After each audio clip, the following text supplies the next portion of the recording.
when they put that badge on you. And that's important to you? Said I swore an oath. Words. Monsieur, words are what men live by. Words they say and mean. Hi, this is John Hersey. Welcome to Module 2 of the Contagious Leaders Coaching Club. You know, I used to be the one who thought that John Wayne, from the clip that you just saw, was the spokesperson for commitment. And I don't think about that anymore. Now, was a very committed guy and a very strong guy. But you know what? That a man is his word thing really only works in the movies. It would be nice to think that we all make decisions and then we all commit to those decisions, and just through our sheer determination and honor to our word, we fulfill them. And it just isn't that simple anymore, at least. So we've put a lot of thought into creating a different model, one that you can think about. We're going to put it up here on the screen in a second, and it's called the Intentional Commitment Model. It is a very powerful tool. You can use it for making decisions and commitments across the board, everywhere in your life, and it's going to make it a huge difference for you as a leader and as a family person and just as a friend if you'll just apply the process. Now, this model may seem long, but man, it happens in a hurry. So let me walk you through what are the steps, and I'm actually going to follow mine right here, the one you have on the screen. Step one is we consider the options. Rarely do we have just one choice here. You know, recently I went on a program and made a decision, was considering losing weight. So what were my options? Well, I had all kinds of options. I could have taken a long time to do it. I could have gotten it done in a short period of time. I could have gotten doctor's help. I could have done it on my own. There was a whole lot of processes that I could have, whole lot of choices that I had, and I needed to consider my options. And actually the option that I considered was, rather than just losing a whole lot of weight, man, I wanted to change my lifestyle because I've done the up and down on my weight for a long time and I'm tired of doing it. So I'm not doing it anymore. And so the first thing was for me to consider my choices, consider my options, and I did that. Then the second step was to make a commitment.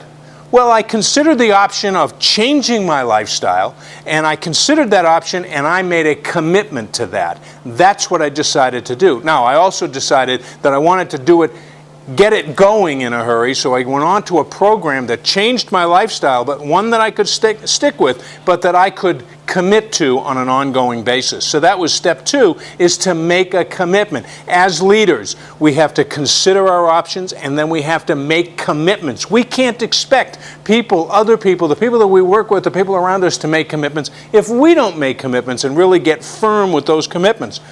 Well, then the third step is to identify our support systems, the support systems that we need. I'm going to put on my glasses here to read some of this. Now, every one of us, in all the decisions that we have, will have different support systems that we might be able to use in our lives.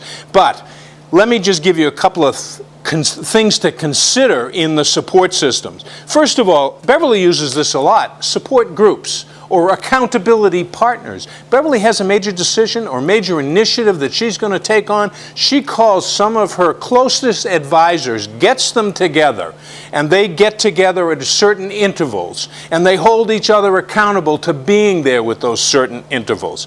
I'm, on the other hand, I don't do it in a group session. I'm more likely to find an accountability partner, someone who's going to hold my feet to the fire, if you will. Beverly's good at that at times, but you know, Beverly and I are married and that doesn't always work. So the accountability partner, the support group, could help you in identifying your support system. What do you need? What do you need to take on? What do you need to add to your life in order for you to fulfill on the commitment that you've made? Okay, another opportunity is for you to visualize on a more regular basis. Visualize the outcome. Visualize where you're headed. Visualize the process and do it on a regular basis, so you need to set some time to visualize. The third possibility is for you to set up a different system where you may look at the resources that you need. Is it books? Is it tapes? Is it CDs? What is it? Videos? Is it a coach that you need to bring into your life to help hold you accountability? A coach is a higher level than just an accountability partner. And finally, Structure. Do you need to set up structure? Now, in the case of the Contagious Leaders Coaching Club, we've referenced before in the first module that you're probably going to need to do that to set up your structure. Are you going to do it on a regular basis? Are you going to do it on Tuesdays? Are you going to do it on half an hour? So on and so forth. So we've got our first 3 steps. We've got the steps of, first step is to consider your options. Second step is to make a commitment. Third step is to identify the resources that you need to fulfill on the commitment. Fourth step, set your goals. Now here's where a lot of us fall down. We'll set these big goals. You know, in my case, going back to my weight loss program, I could have set a goal of losing 30 pounds in 30 days. You know what? And then I'd focus on the outcome. And I'd constantly focus on the outcome. And if I wasn't losing weight, I'd get discouraged. If I wasn't losing weight at a fast enough pace, I'd get discouraged. And more often than not, I'd can the whole program. And leaders do that all the time, as they focus on the outcome. We're going to do $1 million in business this year. And they set that goal in December, and in January they haven't done $1 million, so they get frustrated and give up on the notion. Our friend Steve Chandler, and you know, I know most of you have gone through goal-setting programs ad infinitum, ad nauseum, okay? But our friend Steve Chandler, great author, really makes a wonderful distinction between outcome goals and process goals. Now, I've just talked about the outcome goals. It usually gets most of us in trouble. We focus on the outcome. We stay focused on the outcome. What Chandler suggests is let's take that outcome, that we're going to achieve $1 million in sales by December 31st. Now, let's back that off to what do I have to do every month in order to achieve that. Then once I've got it down to every month, what do I have to do every week? What do I have to do every day? So that we set ourselves up a process that we can follow.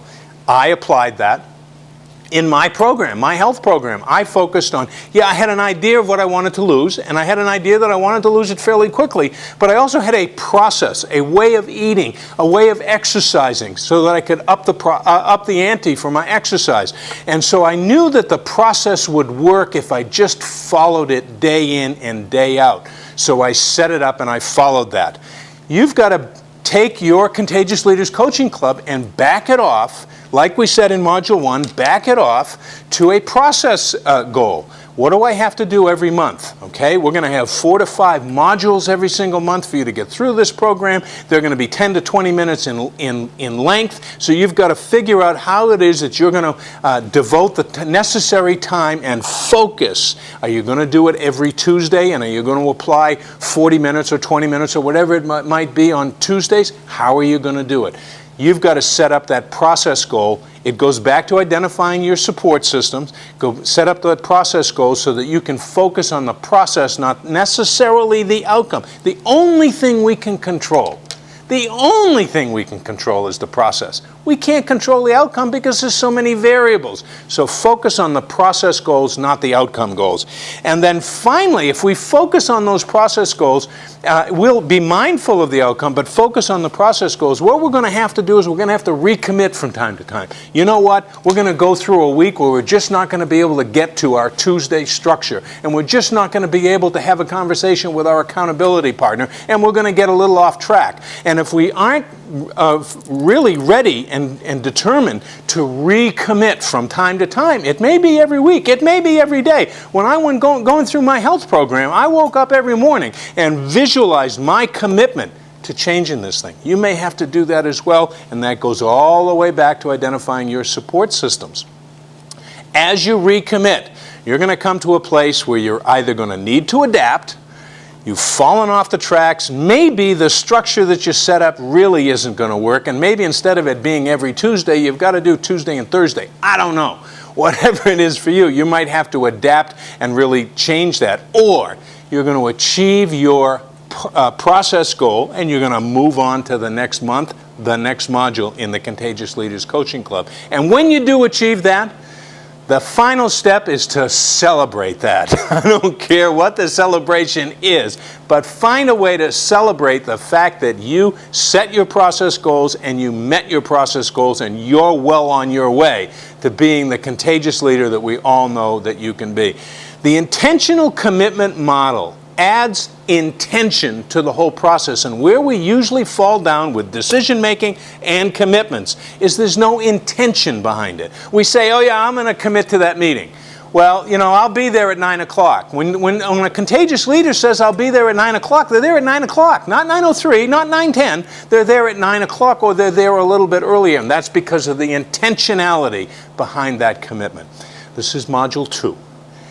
And it's all about the intentional commitment model. It will totally change your life. Download the PDF and the companion guide for Module 2, and you'll have some exercises to go through, and you are well on your way for Module 2 to being the contagious leader that we all know you are. Be well and be contagious.